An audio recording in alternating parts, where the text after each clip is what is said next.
I was in Germany recently on the opening week when they celebrated the opening of their new Capitol building. Think of our dome here. That dome there was the last fighting spot of World War II. The last Nazis were up there fighting the Russians. And of course, it was a blackened hulk through most of the Cold War.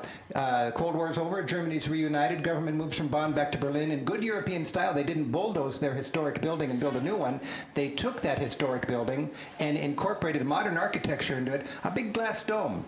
I was there on opening week, and it's free, it's open all the time, designed primarily for German citizens, but tourists are more than welcome. To walk that spiral ramp all the way to the very top, powerful architectural symbolism. Because citizens go to the top of that and literally look over the shoulders of their legislators, seeing what's on their desk. They've been jerked around by their politicians too much in the last century. Now it is really government for and by and of the people. I was up there on opening day surrounded by teary-eyed Germans. Anytime you're surrounded by teary-eyed Germans, something exceptional is going on.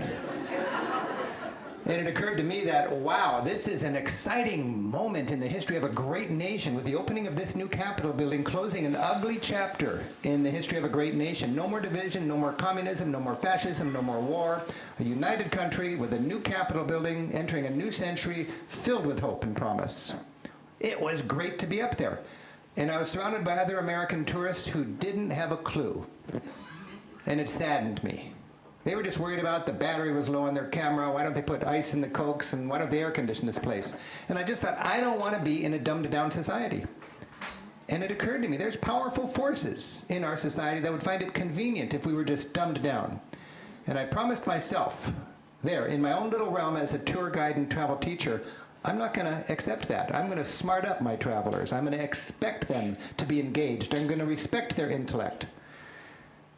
I always feel like I'm getting into a pledge drive pitch here, because it's so nice to be able to produce programming for public radio and public TV, because there you have a market that wants to be smarted up, you know? And I just thought it's maddening in tourism that we just get dumbed down and it's fun in the sun and the beach and frequent flyer miles and duty-free shopping. There's much more to it than that, and when we're able to travel, we should come home a changed person with a better appreciation of who we are and a bigger determination to do better. One great thing about travel is you meet people. I meet more people in a month in Europe than I do at home, and they're different people. And there's all sorts of fun interactions. They don't need to be life-changing. This little kid was just staring at me once, and his dad finally apologized, and he said, "My son stares at Americans. Excuse him." And I said, "Well, what's with that?" And he said, "Well, last week we were at McDonald's, and he was having his hamburger, and he said, 'Dad, why do Americans have such soft bread?' And the dad said, 'Because Americans have no teeth.'" So the poor, I don't think the dad was just being silly. There's no meaning to that, but the kid was confused, and he stares at tourists. I showed him my teeth.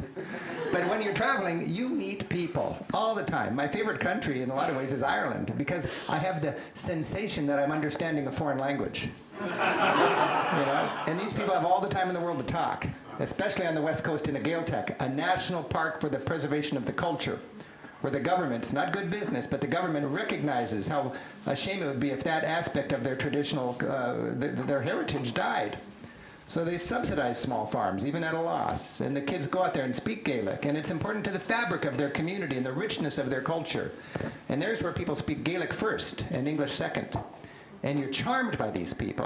My itinerary goes out the window when I'm in Ireland, because I end up talking with these guys on the harbor front. Get involved in a conversation with this guy. I asked him, "Were you born here?" He said, "No, it was about 5 miles down the road." Later on, I asked him, "Have you lived here all your life?" He said, "Not yet." So, you know, you just gotta love meeting people like that. Well, the big news for me in my teaching, of course, I just focus on Europe, is the unification of Europe. And the unification of Europe, why are they uniting? They need to create a free trade zone to compete with the United States. They have essentially created a 400 million person free trade zone to compete with this 300-some million free trade zone. They've also interwoven their economies so they will not have another big war like they've had twice in the last century. It's a huge triumph. You can make all sorts of jokes about how bureaucratic it is and idealistic and top-heavy, but what they have done is effectively welded their economies together so Germany will never again invade France. That is a triumph in spite of all the other headaches of the European Union. It's thrilling.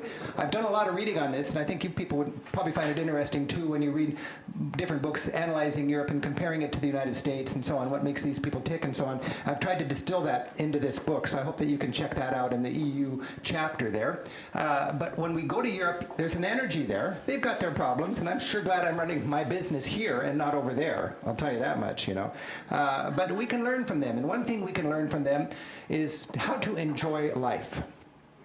Well, every time I'm over there, it just feels like, hey, it's Wednesday. Aren't you guys supposed to be working? No, they're playing. They are playing.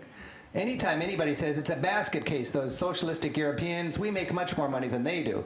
I'll tell you, they've got a gross domestic product of $13 trillion with 400 million people, and we've got a big economy of $13 trillion. The same economy, we've got fewer people, 300 million making that much, they've got 400 million. What's the difference? They make less than we do per person, but they choose to work 25% less hours than we do. By any fair assessment, they make just as much as we do per hour, they just play more, by choice. So if anybody puts down Europe's socialistic system because they don't make as much money as we do, finish the sentence for them. I've got a friend, John DeGraff in Seattle, who's running a little movement called Take Back Your Time, which is reminding Americans that we have the shortest vacations in the rich world. His national holiday is October 24. Because if you were a European and you worked as hard as we do right here, October 24 would be the last day you would go to work that year. Okay? So I'm not saying it's right or wrong, but I'm saying Europeans know how to work hard, and they know how to play hard, and it can be an inspiration. Now, they've got a demographic time bomb going on because they're more of a geriatric continent than we are.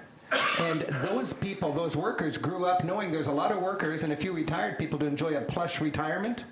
Suddenly, there's more retired people and fewer workers, and the arithmetic's just not there.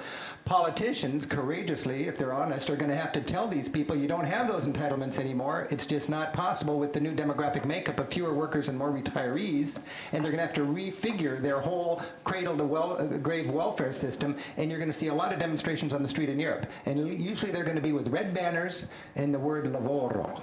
Workers. Workers are going to be angry because they're not going to get what their dad got in the promise of a secure and comfortable retirement. A few years ago, overnight, the geographic center of Europe shifted from Belgium to the Czech Republic as 10 new countries joined the EU, most of the former Warsaw Pact. It's a festival of pent-up entrepreneurial spirit in Eastern Europe. And I'll tell you, if you ever want to gain an appreciation for freedom, go to Eastern Europe and see how the people appreciate their hard-fought victory there to get their economic and political freedom. I remember going to Poland when it was so pathetic that back when they didn't have the laws of supply and demand, when everything was a command economy, dictated from top to down how much to produce and what to charge for it and so on, ignoring the fundamental laws of capitalism. Back then, it was so screwy that people were taking their windshield wipers in with them at night because somebody forgot to order windshield wipers, and thieves were ripping them off of cars and selling them for a fortune on the black market. That's just a simple to get your brain around symptom of not having supply and demand running things. Well, of course, now there's supply and demand, and there's enough windshield wipers, and they're leaving them on their cars at night in Warsaw. All around Eastern Europe, it's a fun place to travel. All around Europe, you will find 3 flags on the city halls: the regional flag, the national flag, and the Europe flag. Many city halls had a 4th flag, a peace flag, until just about a year ago.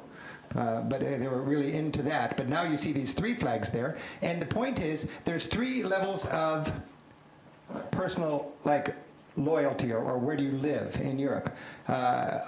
If you ask a person in Munich, where are you from, he could say, I'm Bavarian, or I'm German, or I'm European. Ask a person in Catalonia, where are you from? I'm in Barcelona, I'm Catalonian, I'm Spanish, or I'm European. I love the variety of Europe, and I like the idea of a unified Europe, you know, no borders, euros everywhere and so on, but I don't want Europe to become one homogenized Starbucks in every corner kind of efficiency exercise. What you find is, counterintuitively, is that the regional differences are more vibrant now that Europe is united than they were before. Because in our lifetime, it has been regions threatening nations.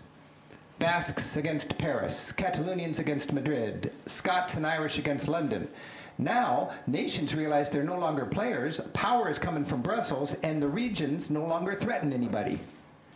Consequently, the regions are able to wave their flags with a little more enthusiasm. For the first time since 1707, you've got a parliament in Scotland, in Edinburgh, not in London, for the Scottish people. Why? The Scots no longer threaten London because London can read the writing on the wall. Politically, it's not going to be that big a deal. For the first time in ages, you've got people dancing the Sardana dance in front of their cathedral after church on Sunday in Barcelona. During Franco's time, that was outlawed. Their children are speaking Catalonian first in public schools and Spanish second. And they can wave their regular flag instead of the football team flag when they want to be patriotic.